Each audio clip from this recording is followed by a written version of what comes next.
जी, दीप्ति जी, मेरा क्वेश्चन है आपके साथ। जैसे आपके हाँ, पास कोई बिज़नेस की कोई एक्सपीरियंस नहीं था, ना? जी। और आप जॉब कर रही थी और सिंगल मदर हो और आपको डर नहीं लगा कि आपको कोई पता भी नहीं है, कोई एक्सपीरियंस भी नहीं है, क्या करना है, चलेगा या नहीं चलेगा, लोगों की बातों का डर, आप कोई डर ऐसा कैसे मैनेज कर पा रही कैसे मैनेज किया आपने? अगर आपके पास डर आया भी कोई तो?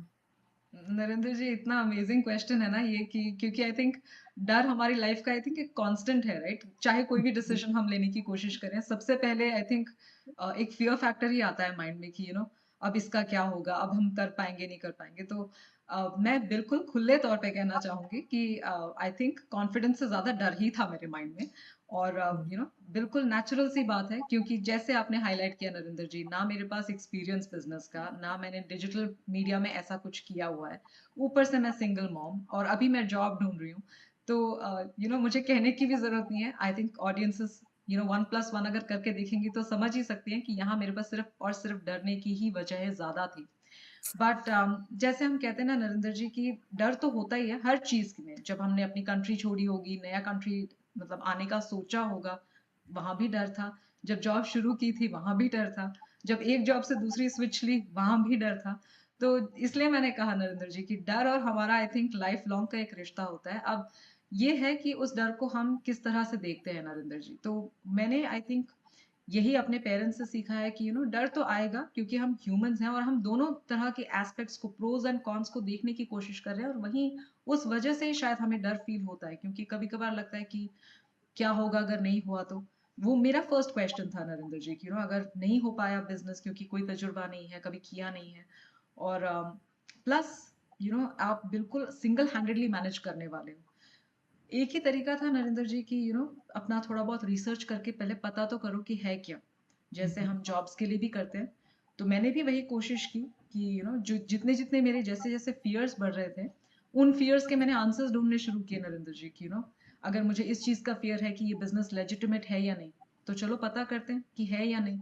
और फिर अगर मुझे ये फियर था कि मैंने कभी नहीं किया है, मुझसे होगा या नहीं, तो फिर देखते हैं ना कि किन किन लोगों ने किया है ये बिजनेस और उनके पास कितना एक्सपीरियंस था करने का। तो जब मैंने देखा जसवीर, नरेंद्र जी की, जसवीर जी हों, जसविंदर जी हों, बल्कीस जी हों या आप हों, ऐसे कितने ही पेरेंट्स, कितने ही मॉम्स ऑलरेडी हैं जिनका कोई तजुर्बा ना बिजनेस में था ना डिजिटल में था। और अगर वो सब कर रही हैं और लेजिटिमेट बिजनेस है, लीगल है, ग्लोबल है, और it comes with the opportunity कि आप इसे फ्लेक्सिबली अपने टाइमिंग्स, अपने एग्जिस्टिंग भाग दौड़ के साथ भी स्टार्ट कर सकते हैं, बिल्ड कर सकते हैं।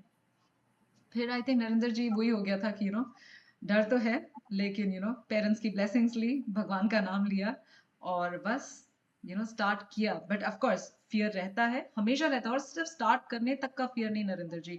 मुझे कभी कभी लगता है स्टार्ट करने का फियर ना, वो तो आई थिंक हम सब कॉमनली सोच ही लेते हैं, हाँ वो तो बहुत बड़ा फियर होगा। बट जब स्टार्ट करने के बाद आप रियलाइज करते हैं कि अब जर्नी तो शुरू कर ली है, ये सफर मुझे आगे ले जाना है, वो एक अलग फियर रहता है। क्योंकि अभी भी तजुर्बा तो है नहीं, राइट? स्टार्ट तो हो गया लेकिन तजुर्बा अभी कहाँ आया मुझे। तो आई थिंक वो एक ऐसा है जो पैरेलल चलता रहता है हमारे साथ नरेंद्र जी, और शायद बिजनेस की ही जर्नी में नहीं, हर डिसीजन में हमारे साथ रहेगा। बट जैसे मैंने आपसे शेयर किया, बस एक कोशिश थी कि उस फियर को अलग नजरिए से देखूं। और जब ये रियलाइज किया कि जो बेसिक चीजों में डर होने वाली चीज होती है कि अगर ये लेजिटिमेट ना होता, अगर ये सच में सिर्फ लोग ऐसे बता रहे होते कि वो कर रहे हैं बट ऐसे कोई कर नहीं रहा होता, अगर इस टाइप का फियर मुझे दिख गया होता ना नरेंद्र जी, तो शायद मैं डेफिनेटली नहीं कर पाती, क्योंकि they are legitimate fears. But जब देखा कि जो बेसिक चीजें होती हैं, जो इंपॉर्टेंट चीजें हैं, जब उनमें डरने की बात नहीं है, तो फिर बाकी तो आई थिंक हम लोग मिल मिला के कर ही लेंगे नरेंद्र जी। यही सोच के बस शुरू किया है और कोशिश कर रही हूँ कि बस आगे भी बढ़ पाऊँ।